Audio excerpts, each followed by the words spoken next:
आज के पढ़ांगा आपा। आज यानी कि राजस्थान का क्रांतिकारी पढ़ांगा, अपना स्वतंत्रता सेनानी पढ़ांगा।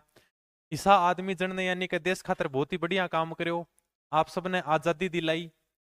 फिर आजादी दिलाने वाला तो और भी था यानी कि, लेकिन फिर भी जो मैन मैन लीडर हैं वो आप पढ़ांगा। तो यानी कि 2 या 3 दिन लग जाऊंगा आराम से, क्योंकि क्रांतिकारी इंपोर्टेंट है। ठीक है, और ये समझाने वाला टॉपिक भी है तो अंदर समझाऊंगा भाई, क्योंकि पीडीएफ वाला टॉपिक होनी का है। फिर आ जाओ क्या रे। चलो ठीक है भाई, राम राम सर। ठीक है भाई, सबसे पहले सारा ने राम राम। तो यानी कि पहले क्रांतिकारी की शुरुआत करांगा अर्जुन लाल सेठी से। ठीक है, आराम से समझा दूंगा, लिखा बाद में दूंगा, पहले समझ लियो आराम हो, क्योंकि यानी कि प्रश्न जरूर आवे। अर्जुन लाल सेठी, अर्जुन लाल सेठी का अपने जन्म हुआ था जयपुर के अंदर।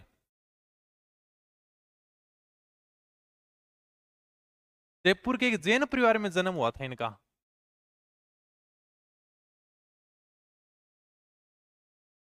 कब हुआ था? 1880 में। ठीक है, हाँ चलो खूब होगी बात।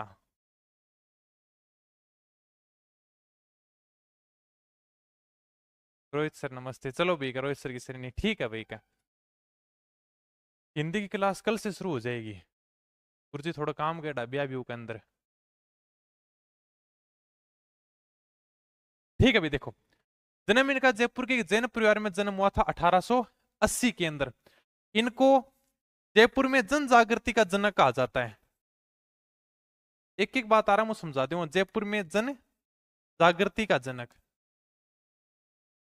फिर ये जन जागृति क्या है? यानी कि लोगों को जागरूक किया था कि भाई अपन बढ़िया काम करना है, अंग्रेजा ने देश से बाहर निकालना है। जन जागृति वही बंदा ला सकता है जो खुद एजुकेटेड हो, यानी कि जो खुद शिक्षित हो। अर्जुन लाल सेठी ने 1902 ईस्वी के अंदर इलाहाबाद यूनिवर्सिटी, इलाहाबाद से इन्होंने बीए कर ली थी भाई। बीए की परीक्षा पास की थी कब? 1902 की बता रही हूं मैं। 1902 के 100 साल बाद भी लोगों के पास में बीए की डिग्री नहीं थी। हकीकत बात है, 1902 के अंदर यानी इन्होंने बीए की परीक्षा पास कर ली थी। क्या कितनी बड़ी बात है, क्या देखोगे कहाँ गई। चलो हाँ। अब यानी कि जयपुर के शासक उस समय थे माधो सिंह सेकंड।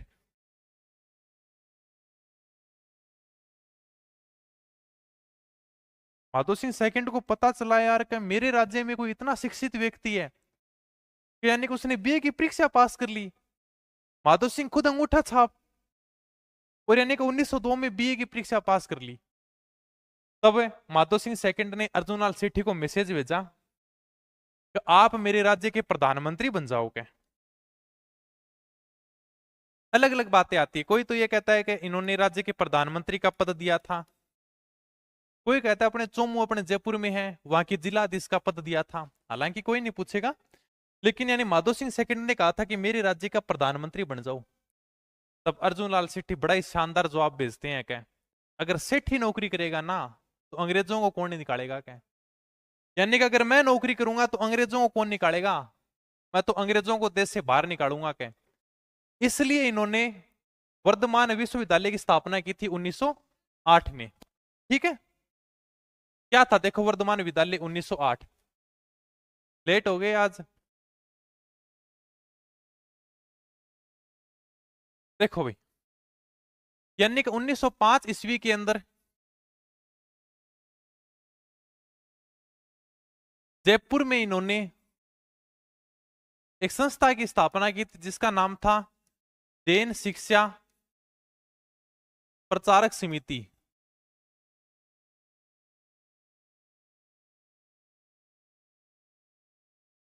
ठीक है, 1905 के अंदर था क्या, जैन शिक्षा प्रचारक समिति, यानी कि स्कूल खोली, बैंक 12 बोर्ड लगा दियो, जैन शिक्षा प्रचारक समिति।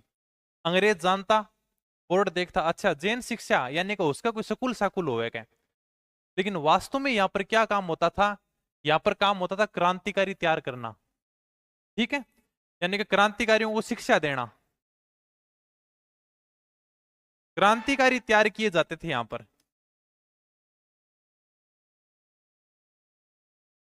इसके अंदर यानी कि देश से बड़े बड़े क्रांतिकारी जुड़ने लगे, जैसे अपने जोरावर सिंह बारठ है, प्रताप सिंह बारठ है, माणक चंद है, मोती चंद है, विष्णु दत्त है, इसी स्कूल में पढ़े थे सारे के सारे।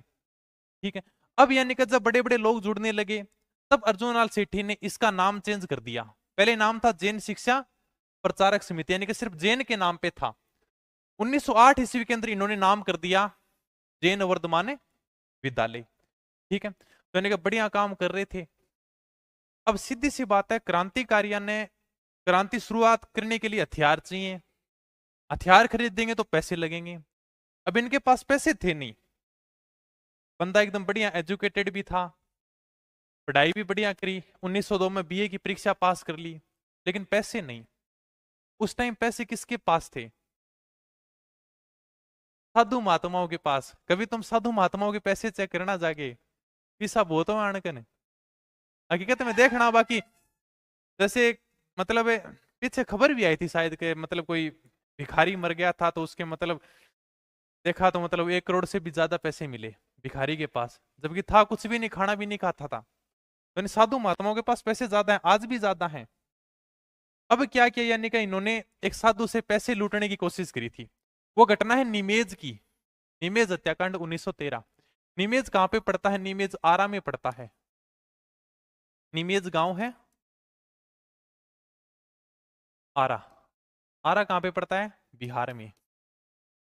आरा ये जिला है। वहां पर एक साधु कह दो या महंत कह दो, एक ही बात है। ठीक है। तो इससे यानी कि अर्जुनलाल सेठी थे और भी यानी 2-3 क्रांतिकारी थे। तो साधु जी कन गया क्या, महाराज पैसा चाहिए कि क्रांति शुरू करनी है क्या? महात्मा जी बोला कि श्राप दे दूंगा क्या? ठीक है, मेरे पास कोई पैसे नहीं है। महात्मा जी ने मना कर दिया, इसलिए अर्जुनलाल सेठी ने साधु की हत्या कर दी पैसे प्राप्त करने के लिए। अंग्रेजों ने अर्जुनलाल सेठी को पकड़ लिया और पकड़ कर इनको जेल भेज देते हैं, जिसका नाम था वेलूर जेल। वेलूर कहां पे है भाई? मद्रास में। ठीक है। यानी कि अर्जुनलाल सेठी को पकड़कर वेलूर जेल मद्रास भेज देते हैं। बहुत बार यानी कि सीधा सीधा पूछा जाए, अर्जुनलाल सेठी को कौन सी जेल भेजा गया था? वेलूर जेल। निमेज हत्याकांड किससे संबंधित है? अर्जुनलाल सेठी से। ठीक है। सर आज मेरा हैप्पी वाला बर्थडे है, फिर तो जन्मदिन की बहुत बहुत शुभकामना। ठीक है, अभी देखो 5 साल जेल में रहे, उसके बाद में अंग्रेजों ने छोड़ दिया।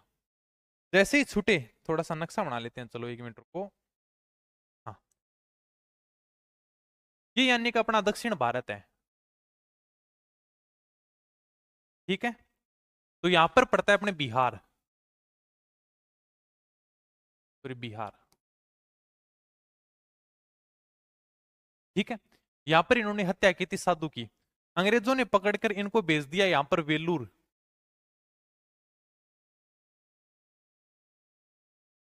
वेलूर जेल मद्रास में। ठीक है। 5 साल जेल में रहे। उसके बाद में जब ये जेल से छूटे और जब वापस आ रहे थे राजस्थान की तरफ, तो यहां पर पड़ता है महाराष्ट्र। और उस समय महाराष्ट्र का सबसे बड़ा क्रांतिकारी कौन था? लोकमान्य बाल गंगाधर तिलक। तो लोकमान्य बाल गंगाधर तिलक ने अर्जुनलाल सेठी का बड़ा ही शानदार स्वागत किया। ठीक है। इसके बाद में यहां पर ये राजस्थान आ गए। राजस्थान में भी अजमेर आ गए। कहते हैं इन्होंने मुस्लिम धर्म को अपना लिया था। उसके बाद में मुस्लिम बच्चों को अरबी सिखाते थे। ठीक है, लास्ट टाइम का मैंने अरबी सिखाता, क्योंकि अच्छे पढ़े लिखे थे। अरबी सिखाते वहीं पर इनकी मृत्यु हो गई। हिंदू थे, फिर भी इनको दफना दिया गया। इनकी मृत्यु पर एक पंडित सुंदरलाल ने कहा है, अर्जुनलाल सेठी की मृत्यु पर पंडित सुंदरलाल ने कहा है कि यानी कि अर्जुनलाल सेठी है ना, दधीची जैसा त्याग और दृढ़ता लेकर जन्मे थे, और उसी दृढ़ता के साथ उन्होंने मृत्यु को गले लगा लिया। दधीची कौन थे? कोई जानता है दधीची? महर्षि दधीची। कहानी कौन सुनी आपने 7वीं 8वीं क्लास के अंदर? बतानी पड़ेगी कहानी। अरे कहानी नहीं देखी क्या? चलो बता देते हैं, थोड़ी सी महर्षि दधीची की कहानी बता देते हैं। ठीक है। एक बार क्या होता है, इंद्रलोक में, इंद्रलोक का राजा कौन है? इंद्र है। तो इंद्र के ऊपर एक राक्षस ने आक्रमण किया था जिसका नाम था वर्तासुर। ठीक है, वर्तासुर ने इंद्र को पराजित कर दिया और इंद्रलोक पर अधिकार कर लिया। इंद्र युद्ध हार गया। युद्ध हारते इंद्र भागकर गया ब्रह्मा विष्णु महेश के पास, यानी कि भगवान शिव जी के पास गया। शिव जी ने कहा यार तेरे तो डेली डेली को काम है, तेरे ऊपर कोई ना कोई आक्रमण कर दे हुए, तो इंद्रलोक की रक्षा कर कौन पावे, और हमेशा मार कर ना जाओ, मैं तो कोई मदद कौन करा। विष्णु जी के पास गया, विष्णु जी ने भी कोई मदद नहीं की। ब्रह्मा जी के पास गया, ब्रह्मा जी ने भी मना कर दिया। इंद्र ने कहा महाराज कुछ तो करोगे, अगर आप सहायता नहीं करोगे कोई उपाय तो बताओ मेरे को, क्या आपने पूरी सृष्टि की रचना की है क्या। तब ब्रह्मा जी ने कहा चलो मैं उपाय बता देता हूं। धरती के ऊपर महर्षि दधीचि नाम के एक ऋषि रहते हैं, इनके पास जाओ, इनसे सहायता मांगो, तो ये मेरी क्या हेल्प करेंगे क्या। यानी कि दधीचि की हड्डियों में इतना तेज है, दधीचि की हड्डियों में इतना त्याग है, अगर ये अपनी हड्डियां दे देते हैं और उससे एक हथियार बनेगा वज्र हथियार, उस हथियार से इस राक्षस का अंत हो सकता है क्या। इंद्र को शर्म आई, महर्षि दधीचि के पास जाए नहीं मदद मांगने के लिए। क्यों सर? क्योंकि इंद्र की और दधीचि की आपस में बनती नहीं थी। बनती क्यों नहीं थी? अपने दधीचि के पास में एक शक्ति थी, एक विद्या थी जिसका नाम था ब्रह्मा विद्या। इस ब्रह्मा विद्या को प्राप्त करने के लिए इंद्र एक बार दधीचि के पास में आता है, तो आपके पास में जो विद्या है ना ब्रह्मा विद्या, तो वो मेरे को सिखा दो क्या। दधीचि ने मना कर दिया, यार क्या तू कोई काम को नहीं, तेरे में घमंड ज्यादा है क्या, और इंद्रलोक की भी तू रक्षा को न कर पावा कदी, हमेशा युद्ध आ रहा है क्या, इसलिए मैं तेरे को ये विद्या नहीं सिखाऊंगा। अगर मेरे को कोई योग्य व्यक्ति मिलेगा तो ही मैं यानी कि उसको शिक्षा सिखलाऊंगा क्या। इंद्र नाराज हो गया, इंद्र गुस्से में आ गया, और इंद्र ने गुस्से में आकर दधीचि को कहा आप जिसको भी ये अगर ये ब्रह्मा विद्या सिखाओगे ना तो मैं आपका सिर धड़ से अलग कर दूंगा क्या, सिर काट दूंगा। अब यानी कि इंद्र ये बात कह के चला गया। थोड़े दिनों के बाद में इंद्रलोक से एक व्यक्ति आया जिसका नाम था अश्विनी। अश्विनी ने आकर दधीचि को कहा कि आपके पास में जो ब्रह्मा विद्या वो मुझे सिखाओ क्या। दधीचि ने कहा कि सिखा तो दूंगा क्या, लेकिन इंद्र कह के गया है अगर मैंने विद्या किसी को सिखलाई तो मेरा सिर धड़ से अलग कर देगा क्या। अश्विनी ने कहा उसकी आप टेंशन मत लो क्या। अश्विनी ने दधीचि के सर की जगह एक अपने घोड़े का सर लगा दिया। ठीक है, घोड़े का सर लगा दिया। अब अगर इंद्र आएगा तो यानी कि घोड़े का सर काट के चला जाएगा। अश्विनी ने ब्रह्मा विद्या सीख ली, इंद्र को पता चला, इंद्र आया और दधीचि का सर काट दिया। सर किसका काटा? घोड़े का। उसके बाद में अश्विनी ने इनका मूल सर वापिस से लगा दिया। ठीक है, अब यानी कि ये बात पहले थी, अब इन दोनों के आपस में बनती नहीं, दधीचि की और इंद्र की। इंद्र बड़ा लज्जित है कि यार क्या करूं तो करूं क्या, इंद्र लोग वापिस जीतना है, सारी रानी पटरानी सब से मतलब सुख चैन चला गया, जंगला में भटकाया था, जो दधीचि के पास में चला, महर्षि के पास में गए, महर्षि जी बैठे हुए थे तपस्या में। बोलेगा आपकी सहायता चाहिए क्या? बोले बता क्या चाहिए क्या। बोलेगा ये बात है कि भाई इंद्रलोक के ऊपर वर्तासुर नाम ने एक राक्षस है, उसने अधिकार कर लिया। ब्रह्मा जी ने कहा है अगर आप अड्डियों का त्याग करोगे ना, उससे मैं एक वज्र राक्षस मतलब वज्र हथियार बनाऊंगा और फिर इसी राक्षस को मार पाऊंगा क्या। दधीचि ने कहा चलो ठीक, अगर मानव कल्याण में अगर मेरी हड्डियां काम आती हैं तो मैं बिल्कुल त्याग कर दूंगा, कोई दिक्कत नहीं है। इसके बाद में कहते हैं दधीचि ने अपने शरीर का त्याग कर दिया, इन हड्डियों से एक वज्र हथियार बनाया गया और उस हथियार से उत्तरासुर नामक राक्षस का वध किया गया। ये कहानी है, देखना मिल जाएगी 7वीं 8वीं क्लास में। ठीक है, हाँ। तो इसलिए यानी कि पंडित सुंदरलाल ने कहा है कि अर्जुन लाल सेठी दधीचि जैसा त्याग और दृढ़ता लेकर जन्मे थे, उसी दृढ़ता के साथ उन्होंने मृत्यु को गले लगा लिया। ठीक है, ओके। हाँ, आगे देखते हैं केसरी सिंह बारठ। सबसे पहले वही अपना थोड़ी बहुत बातें कर लेते हैं। केसरी सिंह बारठ का जन्म कहां पे हुआ? देवपुरा खेड़ा। चलो बताओ भी भीलवाड़ा वाले देवपुरा खेड़ा कहां पर है? शाहपुरा में? देखा है किसी ने? है क्या कोई गांव गांव है, कोई खेड़ा है? तो फिर शाहपुरा कैसे सुना? हाँ, शाहपुरा के बारे में थोड़ा सुना तो है, चलो ठीक है क्या। हाँ, तो यानी इनका जन्म हुआ था देवपुरा खेड़ा, देवपुरा खेड़ा अपने शाहपुरा में ही है। शाहपुरा भीलवाड़ा के अंदर इनका जन्म होता है। कब होता है सर?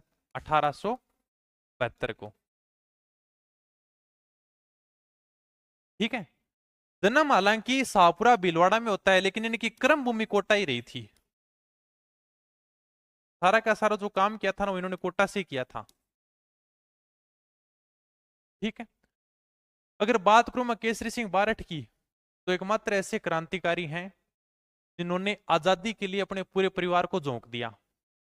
खुद आजादी में थे, यानी स्वतंत्रता सेनानी थे। भाई जोरावर सिंह बारठ, वो भी स्वतंत्रता सेनानी था। लिख देता हूं चलो। भाई का नाम था जोरावर सिंह बारठ।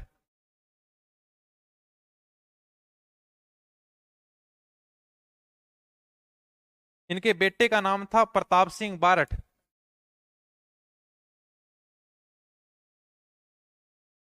आपस में क्या हो गए दोनों ये? आपस में क्या रिलेशन हुआ दोनों का? चाचा भतीजा, सीधी सी बात है, बस चाचा भतीजा। ठीक है। इनकी पुत्री भी यानी स्वतंत्रता सेनानी थी, वो भी यानी कि वीर गति को प्राप्त हुई देश की आजादी के लिए। ठीक है। पूरे परिवार को झोंक दिया था इन्होंने देश की आजादी के लिए। ठीक है।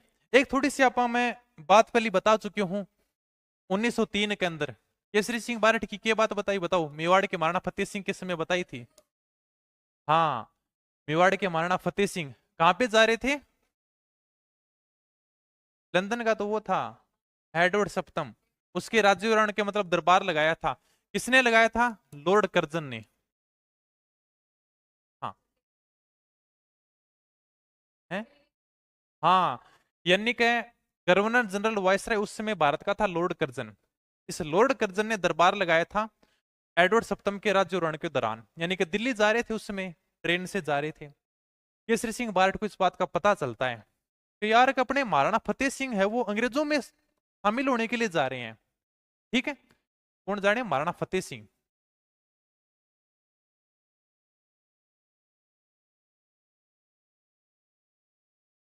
इसलिए अपने केसरी सिंह बारठ ने 13 सोरठे लिखे सिंगल भाषा में, जिनको चेतावनी रा चुंगटिया कहते हैं। कहते हैं गोपाल सिंह खरवा के हाथों बिजाए थे, मत ध्यान रखना। चेतावनी रा चुंगटिया, यानी कि मेवाड़ के महाराणा फतेह सिंह को चेतावनी दी गई थी कि आपका यानी कि इतना गौरवशाली इतिहास रहा है, आपके मतलब महाराणा सांगा, महाराणा प्रताप, महाराणा कुंभा, और आप अंग्रेजों के साथ जा रहे हो क्या? तो यानी कि डिंगल भाषा में सोरठे भेजे थे, दोहे भेजे थे, जिनको यानी चेतावनी रा चुंगटिया कहते हैं। कहते हैं ये दोहे सुनकर, ये पत्र पढ़कर मेवाड़ के महाराणा फतेह सिंह दिल्ली दरबार में नहीं जाते और वहीं से यू टर्न ले लेते हैं, यानी कि वापिस आ जाते हैं। ठीक है, थोड़ा सा ये ध्यान रखना। 1910 के अंदर इन्होंने वीर भारत सभा की स्थापना की थी। ये बहुत बार पूछा गया है। एक सभा की स्थापना की थी बस क्रांतिकारियों को जोड़ने के लिए। ठीक है। सहयोगी थे गोपाल सिंह खरवा, ये अपने अजमेर के निवासी थे। दिखा दूंगा नोट्स में, कोई बात नहीं। गोपाल सिंह खरवा के ऊपर डाक टिकट भी जारी हो चुकी है 30 मार्च 1989 को। 30 मार्च को थोड़ा सा बताओ कोई अपना प्रसिद्ध दिवस हो तो, कोई राजस्थान दिवस। हाँ, ऐसे साथ साथ में निकाला करोगे 30 मार्च को, और क्या है, राजस्थान दिवस है 30 मार्च को। ठीक है। अब देखो यानी कि दो सभा बहुत ज्यादा पूछे जाए, एक तो वीर भारत सभा, एक वीर भारत समाज। उसकी भी स्थापना 1910 ईस्वी में हुई थी। वो थी वीर भारत समाज। वीर भारत सभा की स्थापना केसरी सिंह बारठ ने की, और वीर भारत समाज की स्थापना विजय सिंह पथिक ने की। सर कैसे याद रखेंगे? बहुत इजी है। समाज में कितने अक्षर हैं? 3। विजय में कितने? 3। पथिक में कितने? 3। बस हो जाएगा। ठीक है, ये लो, ये आपने थोड़ी सी बात थी। अब वही बात, केसरी सिंह बारठ क्रांति तो कर रहे, लेकिन उसके लिए पैसा चाहिए। पैसा कहाँ मिलेगा? साधु महात्माओं के पास। सीधी सी बात है, पैसा साधु महात्माओं के पास ही था, बाकी किसी के पास पैसा नहीं था। इसलिए जोधपुर के एक साधु थे जिसका नाम था प्यारेलाल। ठीक है, तो केसरी सिंह बारठ अपने 2-3 आदमियों को भेजते हैं कि यार अपने जोधपुर में एक साधु है प्यारेलाल, उसके पास में पैसे बढ़िया है क्या, उसको उठा के ले आओ क्या। ठीक है, तो यानी कि इसके सहयोगी जाते हैं जिनका नाम था सोमदत्त लहरी, रामकरण। ठीक है, और जोधपुर पहुंच जाते हैं। जोधपुर जाकर साधु प्यारेलाल जी से मिलते हैं और इनको बहला फुसलाकर किसी न किसी प्रकार से कोटा ले आते हैं केसरी सिंह बारठ के पास। कहते हैं कि केसरी सिंह बारठ ने आपको याद किया है क्या, आपकी बढ़िया आवभगत करेंगे क्या, बढ़िया खाणो वाणो खिलाऊंगा क्या, आप चलो क्या। तो इन्हें प्यारेलाल जी को बहला फुसलाकर कोटा ले आए दोनों व्यक्ति। केसरी सिंह बारठ ने आते ही कहा कि महाराज पैसे चाहिए क्या। बोले पैसे तो है ही नहीं क्या, हम साधु महाराज के पास क्या पैसे क्या, हम तो फकीर आदमी है, झोला उठाकर चल पड़ेंगे क्या।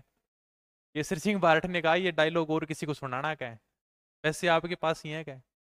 बंदे ने मना कर दिया क्या, मना कर दिया तो केसरी सिंह बारठ सीधी सी बात है इसकी हत्या करेंगे क्या। इसलिए इसके अंदर प्यारेलाल नाम का व्यक्ति, प्यारेलाल व्यक्ति क्या है मतलब साधु, ये मारा जाता है।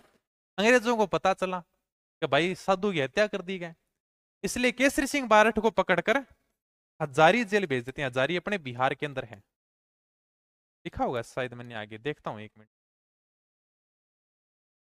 नहीं लिख रहा, चलो कोई बात नहीं। ठीक है, हजारीबाग एक जेल है अपने बिहार के अंदर, वहां पर केसरी सिंह बारठ को भेज देते हैं। 4-5 साल जेल में रहे, उसके बाद में आजाद हो जाते हैं। थोड़ो शरीर बुढ़ो हो गयो, के बाद में कोटा के माणक महल में रहे थे।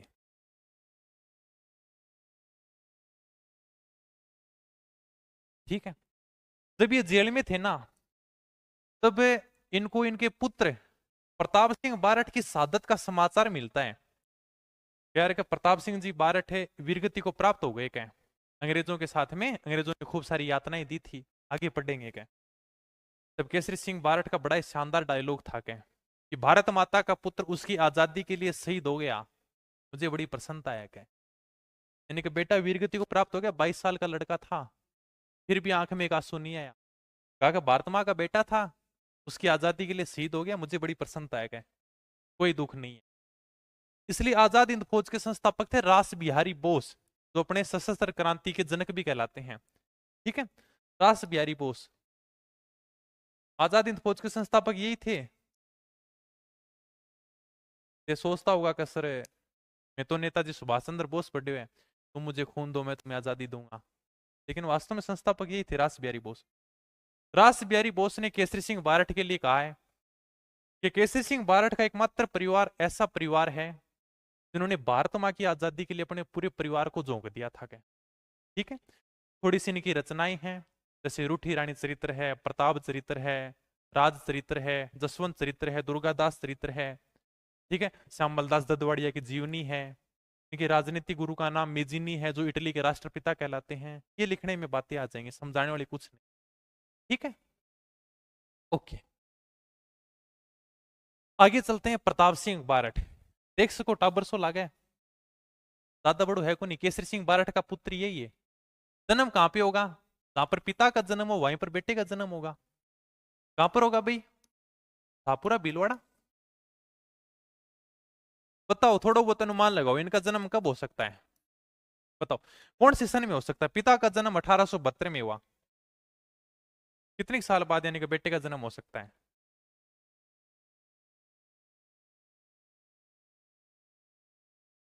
हाँ लगभग देख लो, 1872 के अंदर पिता का जन्म हुआ। ठीक है, तो देख लो मतलब 20-21 साल बाद में बेटो जामे। ठीक है, यानी कि पिता भाई 20-21 साल का हो गया तभी तो बेटे का जन्म होगा, तभी शादी वादी करेंगे क्या। तो 1872 में 21 साल जोड़ दो, शादी के लिए उम्र कितनी चाहिए, 21 साल। 1872 में 21 जोड़ो, कितने आएंगे, 2 1 3 7 दोनों, 1893 में इनका जन्म होता है। ठीक है, इन्होंने शिक्षा कहां से ली थी, वर्धमान विद्यालय से, वही अपने अर्जुनलाल सेठी वाला। ठीक है। अब यानी कि इधर प्रताप सिंह बारठ और इनका चाचा था जोरावर सिंह बारठ। ठीक है। दोनों यानी कि चाचा भतीजा प्लान करते हैं। उसमें भारत का वो सूर्य था जिसका नाम था लॉर्ड होर्डिंग। यार इस होर्डिंग को मारें क्या? ठीक है, नहीं भारत का सबसे बड़ा अंग्रेज अधिकारी, इसको मारेंगे क्या? अब दोनों चाचा भतीजा प्लान करके इनको सूचना मिली कि यार 23/12/1912, 23/12/1912 को दिल्ली के चांदनी चौक में लॉर्ड हार्डिंग का जुलूस निकलेगा क्या? चाचा भतीजा ने प्लान किया उस जुलूस को अपन बम से उड़ा देंगे और लॉर्ड हार्डिंग है वहीं पर मारा जाएगा क्या? ठीक है। हालांकि इस योजना में सफल नहीं होते। देखो ये यानी कि जुलूस निकल रहा था, उस समय सबसे बड़ा अंग्रेज अधिकारी था जिसका नाम था लॉर्ड हार्डिंग, वो ऐश्वर्य था ही उस समय। ठीक है। कौन कौन थे? प्रताप सिंह बारठ, इसको दिल्ली षड्यंत्र के नाम से जाना जाता है। 23/12/1912 की घटना है ये। जुलूस निकल रहा था इनका, हाथी के ऊपर बैठे थे, एक समारोह था। ठीक है। इसके अंदर थे प्रताप सिंह बारठ,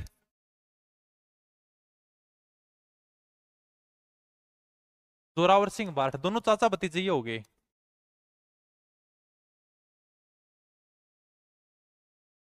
और साथ में और भी क्रांतिकारी थे। ठीक है। तो ये क्या है कि जैसे दिल्ली का चांदनी चौक है, तो फिल्म देखिए क्या, चांदनी चौक टू चाइना, आगे क्या है, देखा ना तूने कभी आई ना, ऐसे ही है वो शायद, है ना? हाँ ठीक है। देखो दिल्ली के यानी चांदनी चौक में इनका जुलूस निकल रहा था। इस चांदनी चौक में पंजाब नेशनल बैंक बना हुआ था। ठीक है, पीएनबी। हाँ, पंजाब नेशनल बैंक।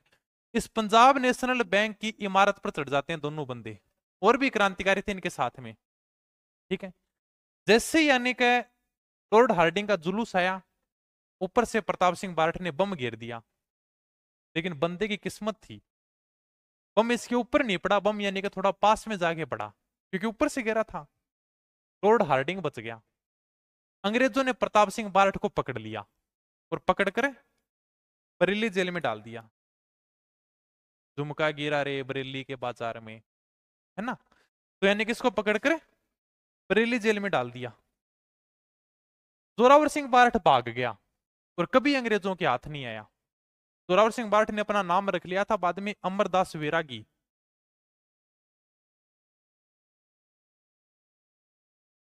ठीक है। अंग्रेजों के कभी हाथ नहीं आया, इसलिए जोरावर सिंह बारठ को राजस्थान का चंद्रशेखर भी कहते हैं।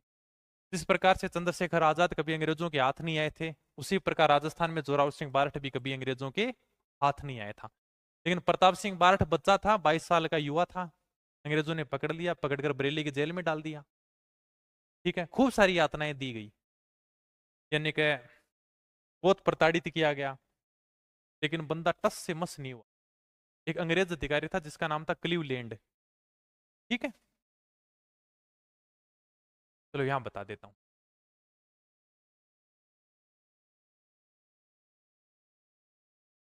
इस अंग्रेज अधिकारी क्लीवलैंड ने प्रताप सिंह बारठ को खूब सारी यातनाएं दी, खूब तड़पाया। कहा कि प्रताप सिंह क्यों दुखी हो रहा है यार, कि जो तेरे साथ में थे उनका नाम बता दे, क्या छोड़ देंगे तेरे को क्या? प्रताप सिंह बारठ टस से मस नहीं हुआ, का नाम तो कभी नहीं बताऊं। इसके बाद में क्लीवलैंड ने सोचा यार कि ऐसे तो नहीं टूटेगा क्या। तो क्लीवलैंड ने कहा कि देख प्रताप सिंह, तेरी माँ तेरे लिए रो रही है क्या, एक काम कर, तू और क्रांतिकारियों का नाम बतला दे, तेरे को छोड़ देंगे क्या। तो प्रताप सिंह बारठ बड़ा ही शानदार जवाब भेजते हैं कि मेरी माँ रोती है तो रोने दो क्या, मेरी माँ को हंसाने के लिए मैं हजारों माओं को नहीं रुला सकता क्या।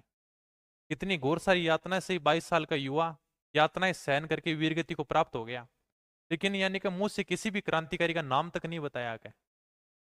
ठीक है। और ताना यानी कि 22 साल के युवा के अंदर तय हो गया कि सर मानवे से डर लगे, जीके से डर लगे, इंग्लिश से डर लगे, हिंदी में डर लगे। और ये देखो कि 22 साल की युवा में इतनी सारी यातनाएं सहन कर गया।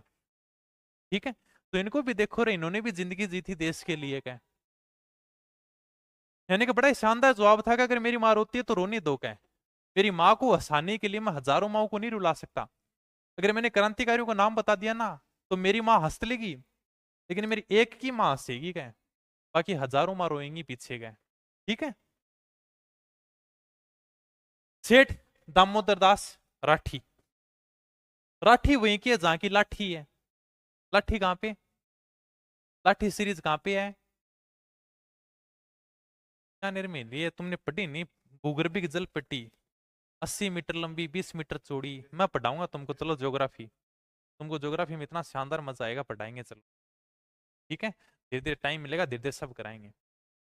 जैसलमेर में है पोखरण, जैसलमेर में। तो लाठी सीरीज वहीं की है जहां का राठी है। ठीक है, इनका जन्म हुआ था पोखरण जैसलमेर में।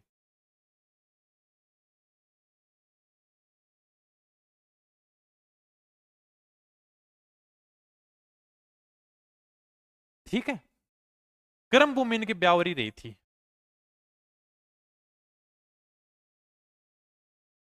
यानी कि ब्यावर आ गए थे, जन्म तो जैसलमेर में हुआ था लेकिन ब्यावर आ गए थे, ब्यावर अपने अजमेर में। ठीक है सर। और बात बताऊं तो राजस्थान में पहली सूती वस्त्र मिल की स्थापना इन्होंने की थी 1889 में। के नाम उकरी sir, the Krishna cotton mills या द कृष्णा सूती मिल्स। कहां पर की, ब्यावर अजमेर में। निजी क्षेत्र की थी, प्राइवेट थी क्योंकि खुद ने स्थापना की थी। ठीक है।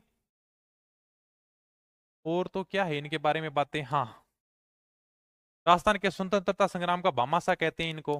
ये चलो लिखाने में आ जाएंगे।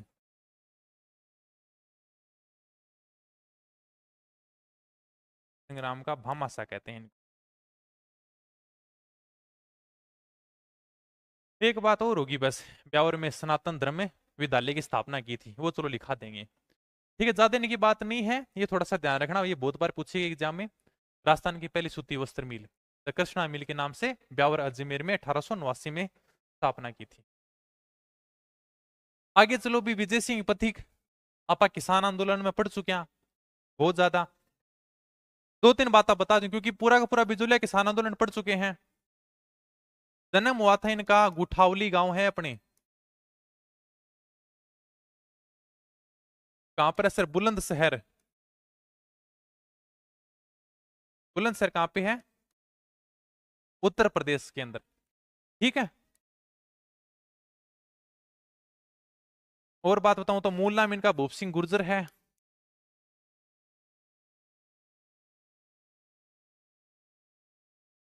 हुआई की बात, 1910 में वीर भारत समाज की स्थापना की थी इन्होंने।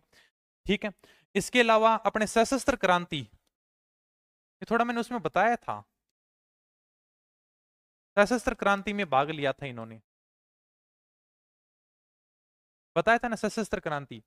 यानी कि रास बिहारी बोस के नेतृत्व में हुई थी। मतलब एक प्लान बनाया था इन्होंने कि जिस प्रकार से 1857 की क्रांति हुई है, उसके 50 साल बाद, 50 साल कब, 1907, यानी कि इसके 50 साल बाद हम एक सशस्त्र क्रांति करेंगे क्या, अंग्रेजों को देश से बाहर निकालने के लिए। यानी कि उस क्रांति के अंदर अपने पास हथियार भी होंगे, सशस्त्र, इसलिए इसका नाम दिया गया। लेकिन अंग्रेजों को पहले पता चल गया, ज्यादा क्रांति सफल हुई नहीं थी क्या। ठीक है। तो सशस्त्र क्रांति के अंदर इन्होंने भाग लिया था। अंग्रेजों ने पकड़कर इनको टाटगढ़ दुर्ग में बंदी बना दिया। टाटगढ़ कहां पे है, अजमेर के अंदर, कर्नल जेम्स टोड द्वारा बनाया गया दुर्ग है ये। ठीक है। मेवाड़ के महाराणा भीम सिंह से 1 लाख रुपए लेकर जाते हैं और अजमेर में टाटगढ़ दुर्ग का निर्माण कराते हैं। तो यहां पर बंदी बनाकर रखते हैं। उसके बाद में टाटगढ़ दुर्ग से भाग के आ जाते हैं ओछड़ी गांव चित्तौड़गढ़ में। हाँ, हरिवाग किंकर द्वारा संचालित विद्या प्रताड़नी सभा से जुड़ जाते हैं। ठीक है। बाद में बिजोलिया किसान आंदोलन से जुड़ गए। फिर पूरी बातें पढ़ी थी। कानपुर से निकलने वाले अखबार में समाचार पत्र छपाते हैं, बिंदुलाल भट्टाचार्य आयोग का गठन, सारी की सारी बातें पढ़ चुके हैं, किसान पंचायत है। ठीक है, तो किसान आंदोलन में आ चुके हैं, अलग से नहीं पढ़ेंगे। 1927 में बिजोलिया किसान आंदोलन से अलग हो जाते हैं। थोड़ी सी इनकी रचनाएं ध्यान रख लेना। एक तो इनकी रचनाएं है व्हाट आर इंडियन स्टेट, रचना यानी कि इनकी पुस्तकें ध्यान रखनी पड़ेगी। व्हाट आर इंडियन स्टेट्स, बाकी लिखा दूंगा, जैसे पथिक ग्रंथावली है, पथिक प्रमोद है, पथिक रत्नाकर है। ठीक है। ओके। सेठ जमनालाल बजाज, फोटो से ही लाग रहे हैं सेठ जी, है ना? तो वास्तव में देख के भी लगेगा वास्तव में सेठ जी हैं क्या? फोटो से नहीं लग रहा कि पैसे वाला आदमी है क्या? जन्म हुआ था इनका 1889 को, नहीं ध्यान रखना इनका, ठीक है। हुआ कहां पे था? काशी का बास सीकर में।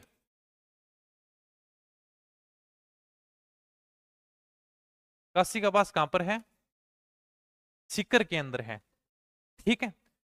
खुद को ये कहते हैं मैं तो गुलाम नंबर 4 हूं कह। इनको गांधी जी का 5वां पुत्र कहा जाता है।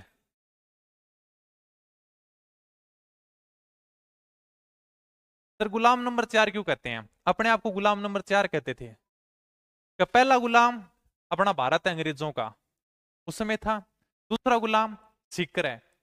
तीसरा गुलाम सीकर का राजा है। और चौथा गुलाम मैं खुद हूं कह, ठीक है। इसलिए गुलाम नंबर 4 कहते थे। गांधी जी का 5वां पुत्र है। गांधी जी का 4 पुत्र गुणा बताने की कोई जरूरत को नहीं है, ठीक है। कोई काम तो शुक्रिया को नहीं जो आप बतावा क्या, इसलिए खुद को कहते हैं कि मैं गांधी जी का 5वां पुत्र हूं क्या। यानी कि 1920 के अंदर कांग्रेस का नागपुर अधिवेशन हुआ था। चलो मैं तुमसे पूछ लेता हूं, बताओ कांग्रेस की स्थापना कब हुई थी? आजकल बहुत ज्यादा चल रही है भारत जोड़ो यात्रा। 1885 से काम नहीं चलेगा ना, तारीख किसी को ध्यान हो तो? 28 दिसंबर 1885 को बंबई में हुई थी, चलो ठीक है। 1920 के नागपुर अधिवेशन, ठीक है। इस नागपुर अधिवेशन के अंदर महात्मा गांधी ने जमनालाल बजाज को अपना 5वां पुत्र कहा था। अंग्रेजों ने खुश होकर जमनालाल जी को एक उपाधि दी थी, राय बहादुर, ठीक है। राय बहादुर की उपाधि से सम्मानित किया। बंदे ने कहा तुम्हारी उपाधि की मेरे को कोई जरूरत नहीं है, कह वापिस लौटा दी, तो ले जाओ इसको, कह ठीक है। इसके अलावा थोड़ा सा और बताते तो एक दो बातें, बाकी लिखाने में आ जाएंगी, क्या ठीक है। महात्मा गांधी का एक समाचार पत्र निकलता था हिंदी के अंदर, जिसका नाम था नवजीवन। इसको आर्थिक सहायता जमनालाल बजाज ने दी थी, यानी कि पैसे दिए थे। सेठ जी हाँ बढ़िया, यानी कि पैसे वैसे थे, कोई दिक्कत ही नहीं थी। एक अपने राजस्थान सेवा संघ का अखबार निकलता था, राजस्थान केसरी। इसको भी आर्थिक सहायता जमनालाल बजाज जी ने दी थी, ठीक है। एक अपने ज्वाला प्रसाद शर्मा है, अजमेर के हैं, उनके समय डोगरा कांड हुआ था, लिखाने में आ जाएगा क्या। चलो लिख लें फिर, आज इतने पढ़ेंगे, 1-2 दिन में कंप्लीट हो जाएंगे। कुछ समझ में आया? चलो ठीक है भाई।